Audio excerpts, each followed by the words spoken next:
You need to leave. Now. Victoria Ashford's voice cut through the high desert air like a blade against stone, sharp and certain in a way that made my jaw tighten. I stood on my own property, 43 acres of sage, juniper, and lavender rose that I'd spent 4 months clearing, planting, and protecting while she blocked the gate with her white Audi SUV. Arms folded across a cream-colored blazer that probably cost more than my monthly mortgage. "This is my land," I said, keeping my voice level despite the heat climbing up my neck. "Check the deed, county records, hell, check Google Maps if you want." "Mr. Torres." She smiled, but it didn't reach her eyes. The Ponderosa Heights Homeowners Association filed a wildlife corridor designation 3 weeks ago. This property falls under our environmental stewardship zone. "You're operating without proper authorization." I blinked. Once. Twice. "Wildlife corridor? Lady, I'm growing lavender and keeping bees. The only wildlife here are the hummingbirds and the occasional coyote passing through. Unauthorized agricultural activity disrupts native habitat patterns." She pulled a glossy folder from her passenger seat, the HOA logo embossed in gold. "You'll need to submit an environmental impact statement. Pay the initial assessment fee, that's $2,400, and cease all commercial operations until the board reviews your compliance." My hands curled into fists at my sides. 10 years fighting wildfires in Central Oregon had taught me to recognize when smoke was just smoke and when it was the leading edge of something bigger, meaner, and designed to consume everything in its path. This wasn't a misunderstanding. This was an ambush. "I bought this land fair and square," I said, stepping closer to the fence line. "No HOA, no covenants, county land, just like it's been since 1952. My great-uncle worked this soil, and now I do. You don't get to show up with a fake permit and pretend you own what isn't yours." Victoria's smile tightened into something colder. "Fake is a strong word, Mr. Torres. Aggressive, even. I'd be careful about making accusations you can't prove." She placed the folder on the fence post between us, letting it sit there like a challenge. "You have until the end of the month to comply. After that, we'll file for injunctive relief and enforcement action. I'm sure you'd rather avoid legal fees." "Is that a threat?" "It's a courtesy." She turned back toward her SUV, heels crunching on gravel. "Welcome to Ponderosa Heights, Mr. Torres. We maintain standards here." The Audi purred to life and rolled away, leaving a faint scent of expensive perfume and something else, entitlement, thick and suffocating as wildfire smoke. I stood there for a long time, staring at the folder she'd left behind. The cover read, "Harmony Through Conservation." My dog, a 3-legged mutt named Ash, limped over and sat beside me, panting in the late afternoon heat. I scratched behind his ears, feeling the old scar tissue beneath my palm burns from the 2019 Deschutes complex fire, same fire that left me with scars across my forearms. "They picked the wrong farm," I muttered. Ash tilted his head, one ear flopping sideways. I looked out across the rows of young lavender, their purple blooms just beginning to show, and felt something harden inside me. Not anger, not yet, but the kind of clarity that comes when you realize the ground beneath you isn't as solid as you thought. This wasn't about lavender or bees or wildlife corridors. This was about someone trying to redraw the map while I wasn't looking. 3 months earlier, I'd been different, quieter, more careful with hope. After a decade with the Forest Service, 10 summers breathing smoke, 10 winters rebuilding what fire had taken, I'd finally walked away. Not because I wanted to, but because my body had started to fail in ways that couldn't be fixed, with physical therapy and determination alone. My left knee didn't bend right anymore. My lungs rattled when the air got cold, and the nightmares, those I couldn't outrun. The VA counselor had recommended something gentle, gardening, maybe, beekeeping, something that let me work with my hands without the weight of a Pulaski tool or the constant threat of a crown fire turning the sky black. So, I bought the old Castellano property, 43 acres just outside Bend, Oregon, high desert sage mixed with volcanic soil that drained clean after rain. The land had been fallow for years, overgrown with cheatgrass and scattered juniper stumps, but beneath the neglect, I could see the bones of something worth saving. Lavender grew well in Central Oregon's high desert climate. Bees loved it, and the cash crop potential meant I could make a living without depending on disability checks and bitter pride. I spent February clearing brush, March tilling soil and amending it with compost, April planting 3,000 lavender starts in neat rows that stretched from the old barn to the creek bed. By May, the first purple blooms appeared, fragrant and stubborn, pushing through the volcanic rock like they'd been waiting for someone to give them permission. It felt like resurrection. Then Victoria Ashford appeared at my gate with her folder and her smile and her carefully constructed lie about wildlife corridors. The second attack came faster than I expected. 2 days after Victoria's visit, I woke to find an official-looking notice taped to my mailbox. Printed on county letterhead, signed by someone named Thomas Ashford, Environmental Compliance Officer. Notice of violation. Unauthorized water diversion from protected riparian zone. Immediate cessation required. Fines, $500. Day. I stared at the paper, feeling the familiar tightness in my chest, the same tightness that came before panic attacks. I didn't have any water diversion. The irrigation system I'd installed pulled from a licensed, well, not the creek. I had the permits. I'd filed everything correctly, precisely because I knew how much trouble cutting corners could cause. This wasn't a mistake. This was fabrication. I drove into town, mud on my boots, and a folder of my own paperwork tucked under my arm. The Deschutes County office smelled of burnt coffee and old carpet. Behind the counter, a clerk named Sam, a guy I'd gone to high school with, looked up and immediately grimaced. "Danny, heard you were having trouble. You know about this?" I slid the notice across the counter. Sam glanced at it and sighed. "Yeah. Ponderosa Heights filed a complaint last week. Said you were pulling water from Tumalo Creek without authorization. I'm not pulling from the creek. I've got a well, licensed and permitted." I spread my documents out. See? Depth certification. Water rights transfer from the previous owner. Everything's legal. Sam typed something into his computer, frowning. "There's a flag on your property now," says pending environmental review. Until that's cleared, any water usage is technically under scrutiny. Who flagged it? He hesitated. Thomas Ashford, County Environmental Compliance. Victoria's husband? Sam looked uncomfortable. Brother, he works for the county, but he's also on the Ponderosa Heights board. It's complicated. I felt the anger settle low in my gut, cold and patient. So they file a fake complaint, her brother flags my property, and now I'm under investigation for something I didn't do? Danny, I'm just telling you what's in the system. I leaned forward, keeping my voice steady. Then put this in the system.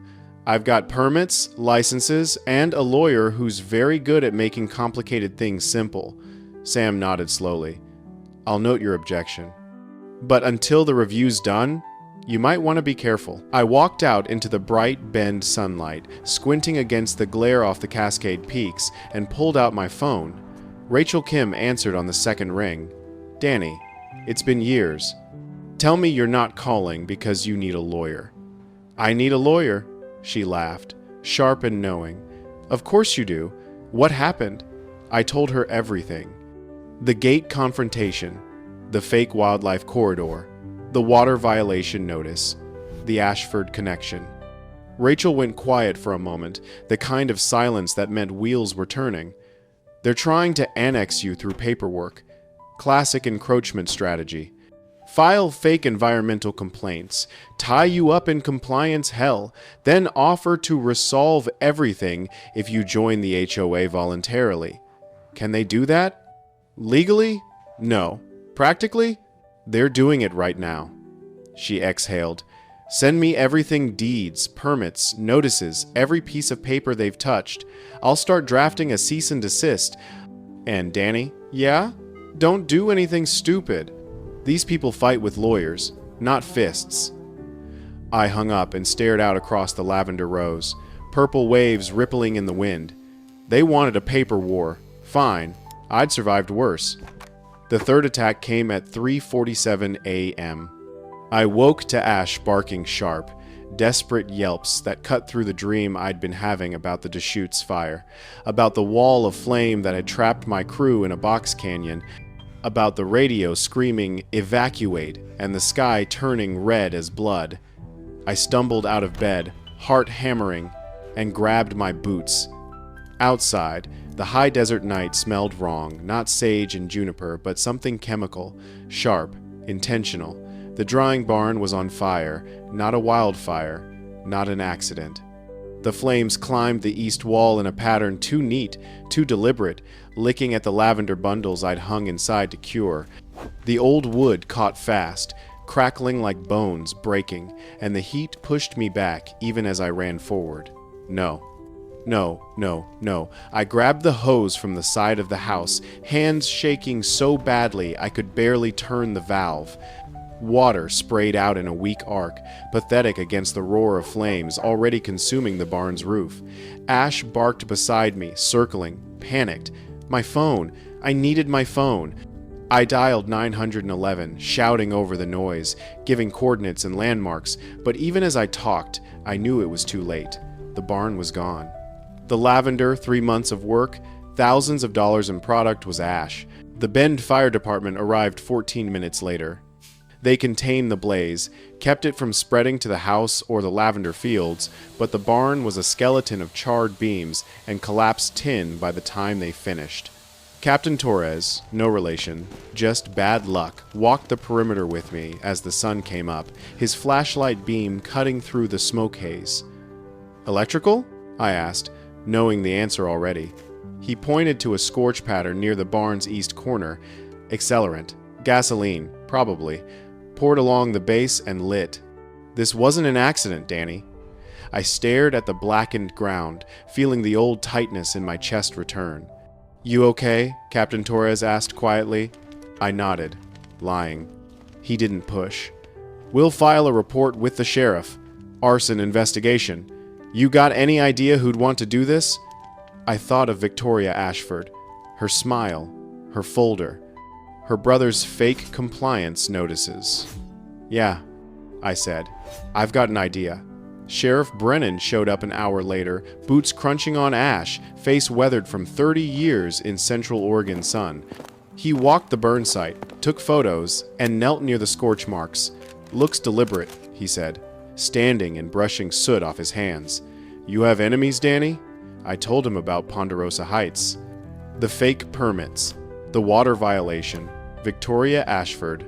Brennan's expression didn't change, but something shifted in his eyes, a flicker of discomfort, maybe recognition. "Victoria Ashford? You sure about that? She threatened me 2 weeks ago, said I'd face enforcement action if I didn't comply with their fake HOA claim. That's not proof of arson. No, but it's motive." Brennan sighed.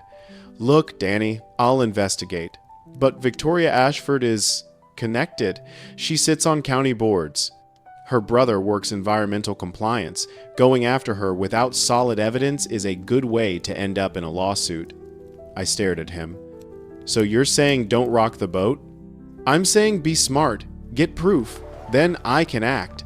He drove away, leaving me standing in the ruins of my barn, surrounded by the smell of gasoline and burned lavender. Ash pressed against my leg, whining softly. I sank down onto the ground, back against a fence post, and for the first time since leaving the Forest Service, I let myself cry, not loud, not dramatic, just silent tears that tasted like smoke and failure. My hands wouldn't stop shaking. The sky above was blue and perfect, mocking me with its indifference. I pulled out my phone and called Rachel Kim. She answered immediately. "Danny, I heard. Are you okay?" "No." My voice cracked. "They burned my barn, my product, everything." "Jesus. Did the sheriff?" "He said get proof." I laughed, bitter. "How do I prove someone burned my barn when the sheriff won't investigate the people who threatened me?" Rachel went quiet. "Then, you document everything. photos, timelines, witness statements. And you let me handle the legal warfare. Danny, listen to me, you're not alone in this. We're going to bury them in evidence so deep they'll wish they'd never heard your name. I closed my eyes, feeling the sun warm my face, the wind carrying ash across the ruined barn. They tried to burn me out, I said quietly. Then we'll make sure their lies burn instead. The investigation moved slower than I wanted, and the waiting nearly broke me. The first panic attack came 3 days after the fire. I was standing in the hardware store, looking at replacement lumber, when someone dropped a pallet behind me. The crash sounded like a tree exploding in crown fire, and suddenly, I wasn't in Bend anymore. I was back in the Deschutes complex, watching the wall of flame race up the canyon toward my crew. My vision tunneled. My hand shook so badly I dropped my phone. The store manager, a woman named Linda who'd lost her own house in the 2020 fires, gently guided me outside. She sat with me on the curb until I could breathe again. "It's okay," she said quietly. "Fire remembers. So do we." I went home and didn't leave for 2 days. Rachel called every morning, checking in with the kind of persistence that felt like a lifeline. "You're not alone in this, Danny. I need you to remember that." But I felt alone. Alone in the house that smelled like smoke, even after I'd scrubbed every surface. Alone with Ash, who'd stopped eating and spent most of his time pressed against my leg, sensing something broken in me that I couldn't name. On the 4th day, I forced myself to walk the lavender rows. The plants had survived, thank God, they'd survived. But every time the wind shifted, I smelled the burned barn and my chest tightened. I documented everything like Rachel had asked. Tire tracks near the burn site, heavy treads, dual wheels, the kind a pickup towing a trailer would leave. I measured the tread width, photographed the depth, GPS tagged every mark. The tracks led toward the county road that connected to Ponderosa Heights. I also found something else, a melted piece of plastic, half buried in ash near the barn's east corner. Part of a gas can handle, distinctive red coloring still visible through the char. I bagged it, labeled it, and added it to the growing pile of evidence that the sheriff seemed reluctant to pursue. "It's circumstantial," Sheriff Brennan said when I brought it to his office. "Could be from anyone. It's from whoever burned my barn," he sighed, looking older than his 58 years. "Danny, I'm not saying you're wrong. But going after the Ashfords requires more than suspicion.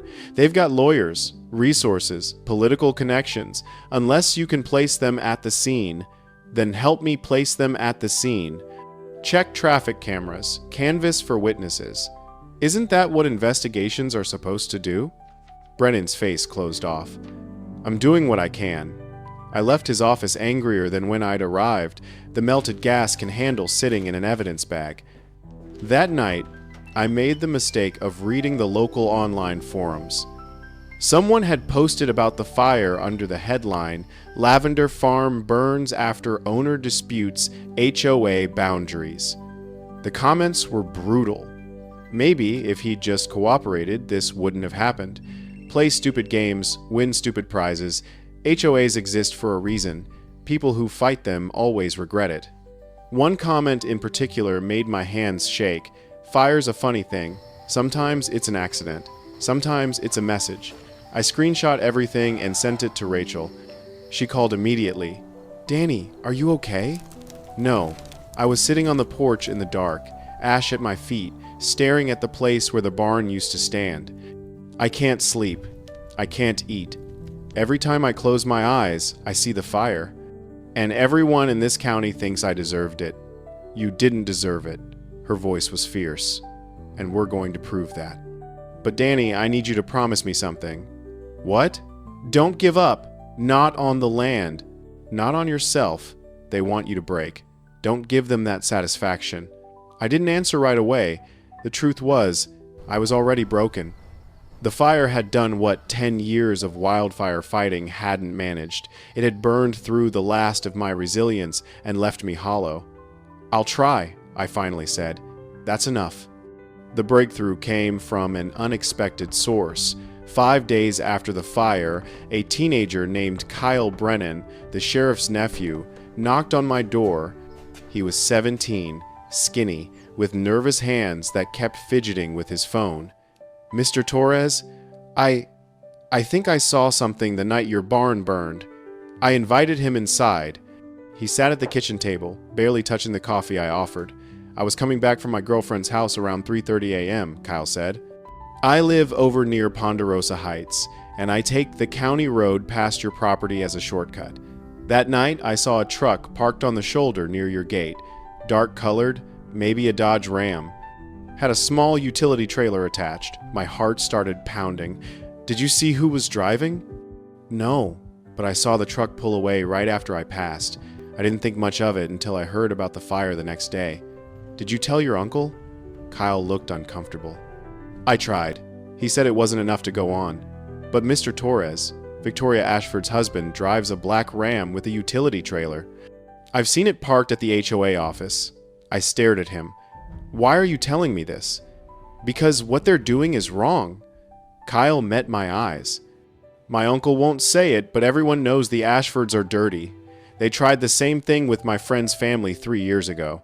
Fake environmental violations until they got tired of fighting and sold out cheap. It's not right. Kyle, if you testify, I can't. My uncle would kill me. But I can give you this." He slid his phone across the table. "Dashcam footage from that night. I had it running because I was practicing for my driving test." I opened the video file. The timestamp read 3:42 a.m.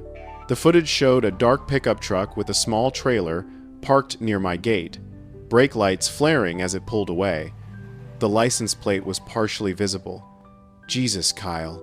He stood, hands still fidgeting. "Don't tell anyone where you got it, please. But use it. Stop them." After he left, I immediately sent the footage to Rachel.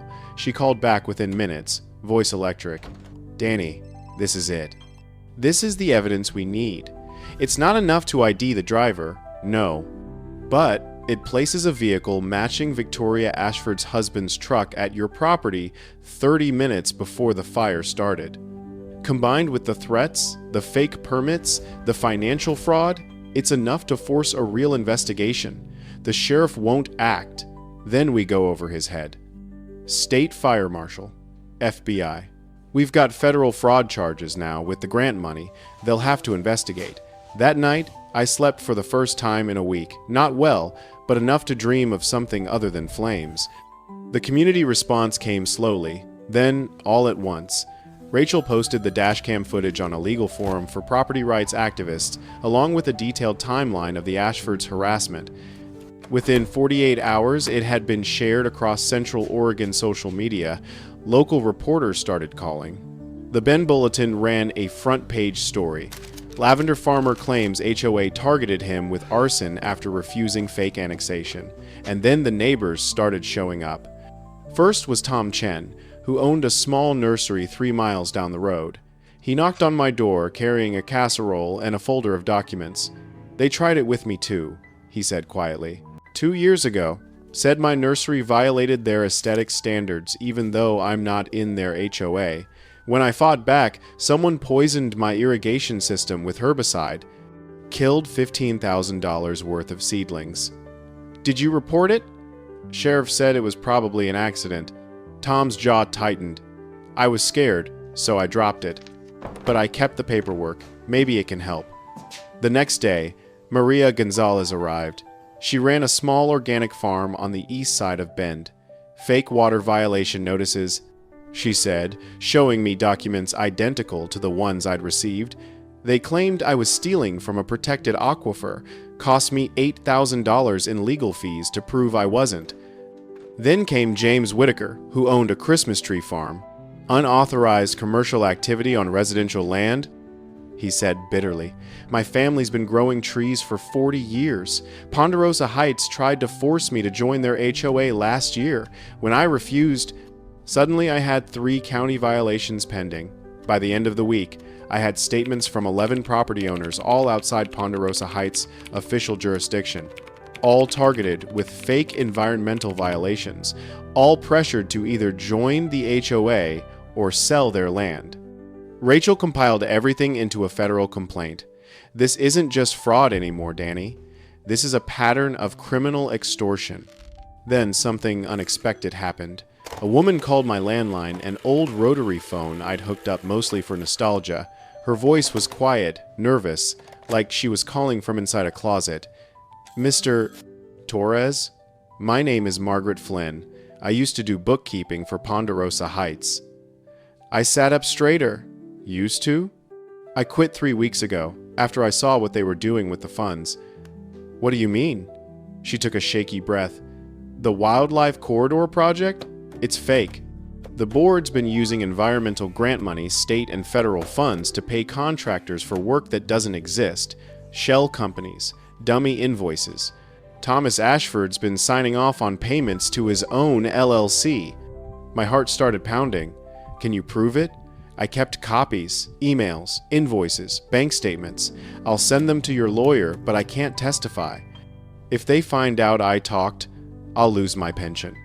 Margaret, just stop them, she said. Please. What they're doing is wrong. The line went dead. 20 minutes later, Rachel's phone exploded with files. Spreadsheets showing $67,000 in grant money redirected to Ashford Environmental Consulting. Emails between Victoria and Thomas planning the Wildlife Corridor narrative. Invoices for work that was never performed. Rachel called me, voice electric, with controlled fury. Danny, this is fraud. State-level fraud. They didn't just try to steal your land, they stole taxpayer money to do it. What do? We go public, and we go federal. The story broke on a Thursday. Central Oregon Daily ran the headline. HOA accused of land grab scheme using fake environmental permits. The article included photos of my burned barn, excerpts from Margaret Flynn's financial records, a timeline showing how Ponderosa Heights had attempted similar annexations on 3 other properties over the past 5 years, all using fake environmental compliance claims. My phone didn't stop ringing. Neighbors I'd never met called to say they'd gotten similar notices. Other farmers, small landowners, people who'd been too scared or too tired to fight back. By Friday, the Oregon Department of Environmental Quality opened an investigation. By Monday, the FBI got involved. Victoria Ashford's carefully constructed empire began to crack. The courthouse in downtown Bend smelled like polished wood and old air conditioning, the kind of cold that sank into your bones and stayed there. I sat beside Rachel Kim in the front row, watching the gallery fill with people, reporters, neighbors, county officials, and somewhere in the back, Victoria Ashford in a navy blazer, face pale but composed. I'd barely slept the night before. Every time I closed my eyes, I saw the barn burning. Rachel touched my arm gently. You okay? No. I said, honestly. But I'm here. That's what matters. Judge Patricia Moreno took the bench at precisely 9 a.m., sharp-eyed and no-nonsense, the kind of judge who'd seen enough property disputes to smell bullshit from across the courtroom. She'd been appointed to the federal bench 3 years earlier after a career prosecuting environmental fraud cases. If anyone would understand what the Ashfords had done, it was her. Rachel stood first, calm and surgical. Your Honor, this case involves systematic fraud designed to coerce private landowners into a homeowners association through falsified environmental compliance claims. What began as paperwork harassment escalated to arson, resulting in $43,000 in property damage and lasting psychological harm to my client, a decorated wildland firefighter suffering from PTSD. She walked to the projection screen and pulled up the first exhibit. Exhibit A, the Wildlife Corridor designation filed by Ponderosa Heights HOA on behalf of Deschutes County. Note the signature Thomas Ashford Environmental Compliance Officer. Also note that Thomas Ashford sits on the Ponderosa Heights Board and is the brother of defendant Victoria Ashford. This represents a clear conflict of interest and potential criminal conspiracy. The judge leaned forward, studying the document carefully. Rachel continued. Exhibit B. Financial records subpoenaed from Ponderosa Heights showing $67,000 in state environmental grant funds intended for genuine conservation projects redirected to shell companies owned by Thomas Ashford. Invoices for work that was never performed. Payments to contractors who don't exist. This is textbook fraud. She clicked to the next slide. Exhibit C.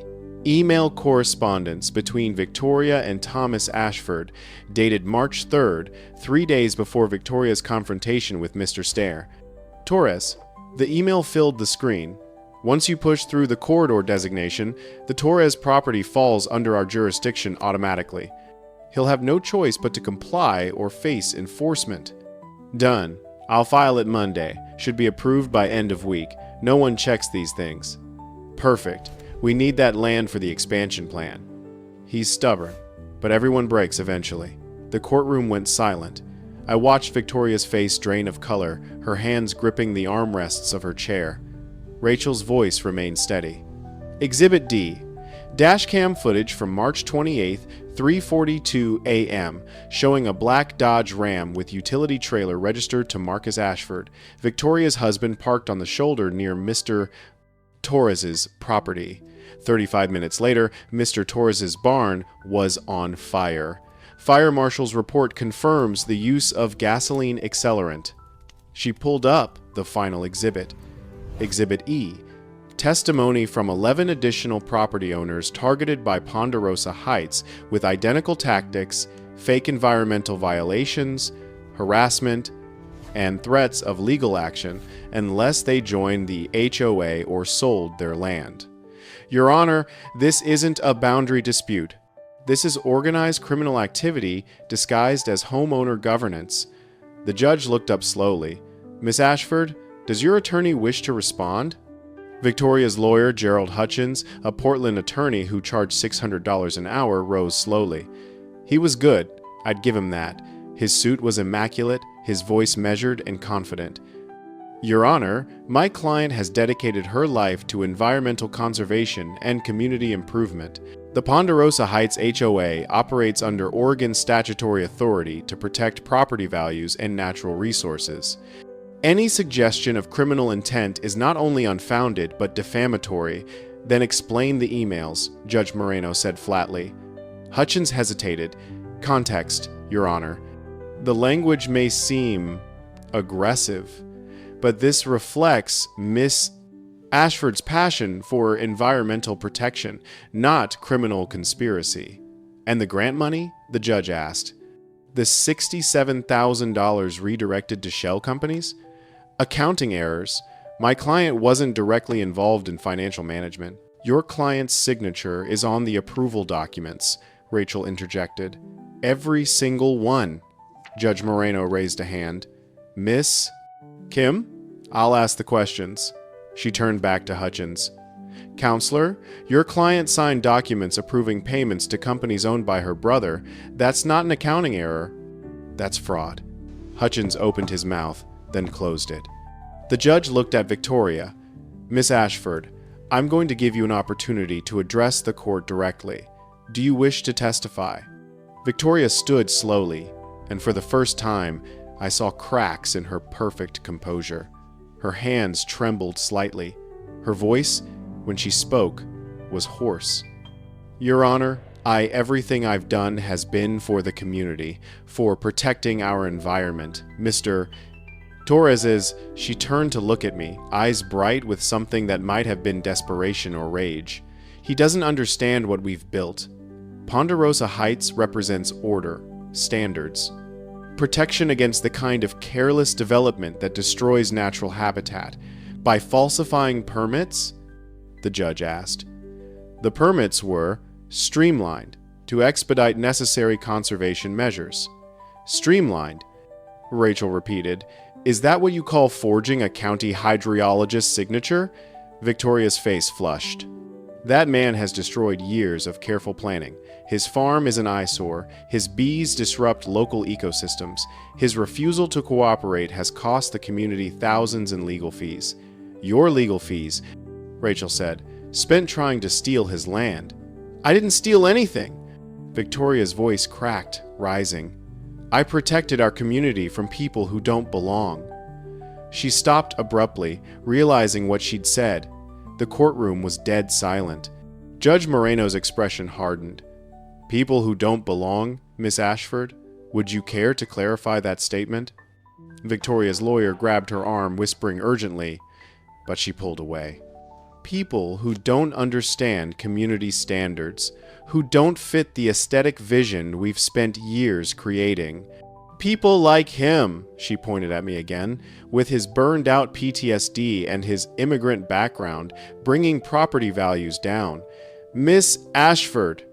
Her lawyer's voice was sharp, panicked, but Victoria wasn't finished. Years of careful composure were unraveling in real time, and I watched with a strange mix of horror and fascination as the mask finally slipped. My daughter died in a fire, she said, voice breaking. Emma. She was 16. The car fire in California, 2018.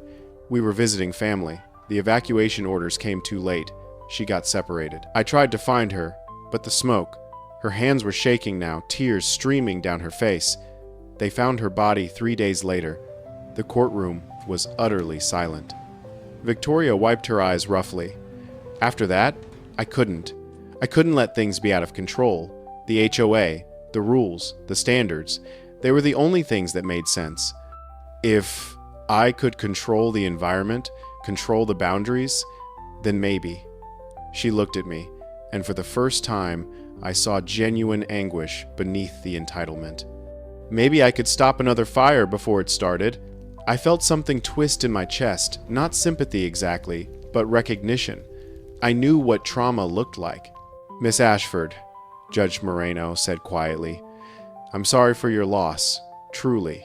But grief doesn't excuse fraud. It doesn't excuse harassment. And it certainly doesn't excuse arson. Victoria sank back into her chair, face buried in her hands. The judge turned to the gallery. I'm calling a brief recess. When we return, I'll hear testimony from the additional property owners. The testimonies that followed were devastating. Tom Chen described finding his nursery's irrigation system poisoned, 200 seedlings dead in one night. The sheriff said it was probably vandalism. But I got a letter from Ponderosa Heights the next day offering to help if I joined their HOA. Maria Gonzalez showed fake water violation notices identical to mine. They threatened to report me to state environmental authorities unless I paid a $5,000 compliance fee. When I refused, someone slashed my irrigation lines. James Whitaker's voice shook with anger.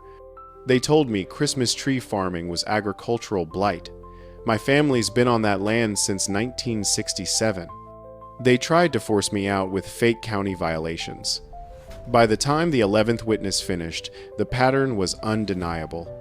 Ponderosa Heights hadn't just targeted me, they'd been running a systematic extortion scheme for years, using fake environmental claims to force landowners into compliance or drive them out entirely. Judge Moreno listened to every word, taking notes, her expression growing darker with each testimony. When the final witness finished, Rachel stood. Your Honor, the evidence is overwhelming. This isn't a civil dispute, it's organized criminal activity. We're requesting immediate injunctive relief, full restitution for damages, and referral to the Oregon Department of Justice for criminal prosecution. Gerald Hutchins tried one last time. Your Honor, my client made mistakes. Yes, but criminal charges seem excessive. Excessive? Judge Moreno's voice cut like ice. Mr. Hutchins, your client orchestrated a multi-year fraud scheme, misappropriated state and federal funds, and likely committed arson that could have killed someone. In what universe is prosecution excessive? She didn't wait for an answer. Here's my ruling, the judge said, looking directly at Victoria. I'm granting the injunction. Ponderosa Heights HOA is hereby barred from all contact with Mr. Torres or any of the 11 additional complainants. All fake environmental violations are voided. The county is ordered to restore original boundary designations and investigate every permit Thomas Ashford approved during his tenure. She paused, letting the weight settle. Furthermore, I'm referring this case to both the Oregon DOJ and the FBI for criminal investigation. Miss Ashford, you and your brother will likely face charges for fraud, extortion, and conspiracy. If the arson investigation connects your husband to the barn fire, add attempted murder to that list. Victoria made a sound half sob, half gasp, and her lawyer put a steadying hand on her shoulder. Judge Moreno wasn't finished. You claimed you wanted to prevent fires, Miss Ashford. Instead, you started one. You weaponized your grief and used it to terrorize your neighbors. That's not conservation. That's tyranny. The gavel came down once, sharp and final. Court adjourned. Outside the courthouse, reporters waited with cameras. I kept my head down, but Rachel paused long enough to make a statement. Fraud doesn't become legal just because you wrap it in environmental language. Mr. Torres defended his property through documentation and law. That's how the system is supposed to work. As we walked to her car, I finally let myself breathe. What happens now? I asked. Now? The state takes over. Criminal charges, restitution. Victoria and Thomas will be lucky if they avoid prison. She glanced at me. How are you holding up? I thought about the question. Thought about the burned barn, the sleepless nights, the panic attacks that still came whenever I smelled smoke. I'm tired. I admitted, but I'm still here. That's victory enough. We drove back toward Bend in silence, the Cascade peaks rising, white and clean against the blue sky. 3 months after the verdict, the lavender bloomed again. I'd rebuilt the drying barn with help from neighbors I barely knew, people who'd heard the story and showed up with lumber and nails and quiet determination. The new structure stood taller than the old one, sided in cedar that would weather silver with time. The bees returned, hummingbirds dipped into the purple rose. And at sunset, the high desert glowed gold and endless, the kind of light that made you believe in second chances. Rachel visited one afternoon, stepping out of her sedan with a folder under one arm. Federal Pollinator Habitat Designation, she said, handing it to me. Official, permanent, untouchable. I read the letter slowly. This property is hereby designated a protected pollinator sanctuary under federal conservation statutes. Unauthorized development prohibited. They can't touch you now, Rachel said. Not the HOA, not the county, nobody. I looked out across the lavender fields, feeling something settle inside me, not triumph, but peace. Victoria? I asked. 18 months. Thomas got 2 years. Marcus Victoria's husband was acquitted on the arson charges. Not enough evidence. Rachel's expression softened. I also found out why she was so obsessed with control. Why? Her daughter died in the 2018 Carr Fire, California. Victoria and her family were visiting when it hit. Emma was 16, got separated from the group during evacuation, never made it out. I went quiet, the air suddenly thick with understanding. Victoria tried to control everything after that. Rachel continued. Property lines, environmental codes, HOA rules. She couldn't save her daughter, so she tried to save everything else. I thought of the fire, of the panic, of the way fear can twist into something harder, meaner, until you don't recognize yourself anymore. That doesn't excuse what she did. I said no, but it explains it. We stood there together, watching bees drift between blossoms. Do you feel like you won? Rachel asked. I considered, thought about the barn that burned, the months of fear, the nights I couldn't sleep because every sound was a threat. I don't know about winning, I said. But I'm still here, still farming. That'll have to be enough. Rachel smiled. For what it's worth, you fought clean. That matters. But the nightmares didn't stop just because the verdict came down.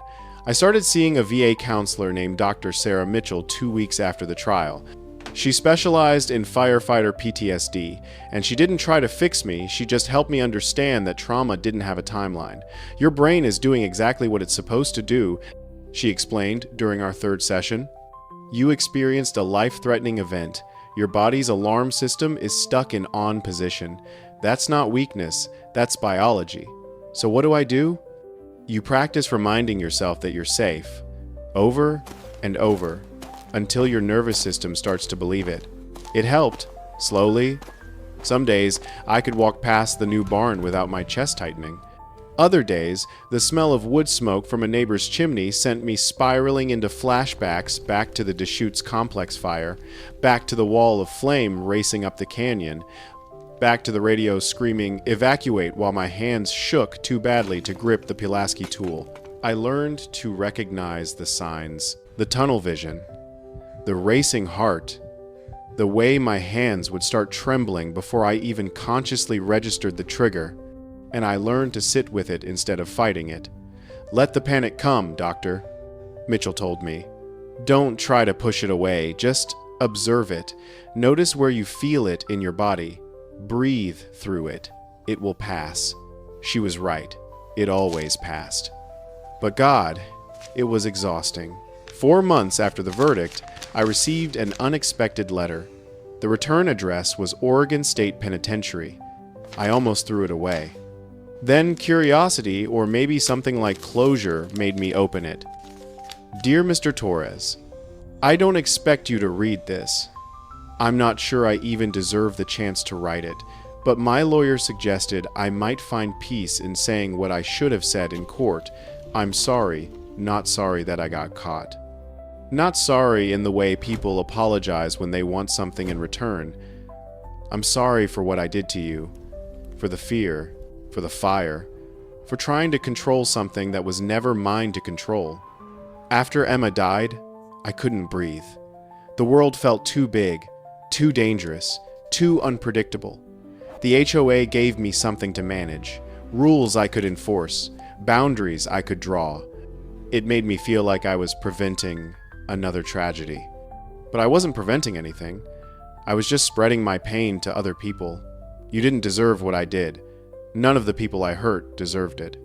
I told myself I was protecting the community, but really, I was just trying to control something, anything, because I couldn't control the fire that took my daughter. I don't know if you believe in forgiveness. I'm not asking for it, but I wanted you to know that I see now what I couldn't see then. Fear makes monsters of us all if we let it. I hope your lavender blooms. I hope your bees thrive. I hope you find the peace I destroyed. Victoria Ashford. I read the letter twice, then set it carefully on the kitchen table. Ash whined softly, sensing my complicated emotions. "What do you think, boy?" I asked. "Do we forgive her?" Ash tilted his head, one ear flopping. I thought about Emma Ashford, 16 years old, dying in a wildfire while her mother screamed into smoke. I thought about Victoria's face in the courtroom, crumbling under the weight of her own choices. I thought about the barn burning and my hand shaking, and the way trauma could turn someone into a weapon against themselves and everyone around them. "I don't know if I forgive her," I said aloud, "but I understand her." Understanding wasn't the same as excusing, but it was something. I wrote back that evening. Not a long letter, just a few lines. "Victoria, I received your letter. Thank you for the apology. I don't know if I'm ready to forgive you. Maybe someday. Maybe never. But I hope you find a way to forgive yourself. Fire takes everything, but sometimes, if we're lucky, we get a chance to grow something new in the ash." Daniel Torres. I mailed it the next morning and tried not to think too hard about whether it was the right thing to do. 6 months after the verdict, the lavender bloomed again, fuller, stronger, more vibrant than I'd dared hope. The fields rolled purple under the high desert sun, rows upon rows of Grosso and Hidcote stretching toward the Cascade Peaks. The bees returned by the thousands, humming through the blossoms like tiny engines of resurrection. Tom Chen organized a grand reopening event at the farm, a celebration disguised as a farmer's market. Maria Gonzalez brought tamales. James Whitaker donated Christmas wreaths made from his tree farm trimmings. 50 people showed up, maybe more, filling the property with laughter and music and the kind of community I'd thought I'd never have. Kyle Brennan, the teenager whose dashcam footage had cracked the case wide open, arrived with his girlfriend, both of them shy and proud. "You did good, Kyle." I told him, "Really good." He ducked his head, embarrassed. I just told the truth. That's all any of us can do. Rachel arrived last, stepping out of her car in jeans and hiking boots instead of courtroom attire. She handed me an official envelope. Federal Pollinator Habitat Designation, she said. Permanent protection, untouchable. I opened the letter and read it slowly. This property is hereby designated a protected pollinator sanctuary under federal conservation statutes. Unauthorized development prohibited. They can't touch you now, Rachel said. Not the HOA, not the county, nobody. I looked out across the lavender fields, feeling something settle deep in my chest. Not triumph, but something quieter. More permanent. You saved more than your farm, you know, Rachel continued. 7 of the property owners who testified formed a coalition. They're pushing for county oversight of HOA expansion. New regulations requiring independent environmental reviews. Your case changed things. I just wanted to grow lavender. And you did, she smiled. You also accidentally started a movement. As sunset approached and the guests began to leave, I walked the lavender rows alone, with Ash limping beside me. We stopped near the place where the old barn had stood, where wildflowers now grew in a riot of color, lupine and penstemon, and Indian paintbrush, stubborn desert blooms that didn't need permission to grow. I knelt and touched the soil, feeling the volcanic grit beneath my fingers. The panic attacks still came. The nightmares hadn't stopped. Some mornings I woke up gasping, convinced the barn was burning again, convinced I could smell gasoline and hear Victoria's voice threatening me, but I was learning to live with it. Learning that healing wasn't linear, wasn't clean, wasn't something you could force on a timeline. I thought about Victoria in prison, writing letters and trying to make sense of her own broken pieces. I thought about Emma Ashford, 16 years old, running from flames she couldn't outpace. I thought about all of us, scarred by fire, trying to figure out how to live in the ash. Freedom doesn't come with silence, I said quietly, half to myself, half to the land. It comes with proof. The wind picked up, carrying the scent of lavender across 43 acres of land that had always been mine now and forever, legally and permanently. I stood, brushed dirt from my hands, and turned back toward the house. The bees hummed. The sky burned gold and crimson. And somewhere in the distance, thunder rolled soft over the mountains, promising rain. Not the end of fear, not the end of nightmares, but the beginning of something that felt, for the first time in a long time, like peace. Because I'd learned the hardest lesson fire ever taught me. You can't control what burns. You can only choose what you plant in the ash. And I chose lavender. I chose bees. I chose proof over silence, community over isolation, healing over hate. The sun set behind the Cascades, turning the sky shades of copper and rose, and the lavender field glowed in the last light like something worth saving. Because it was, and so was I.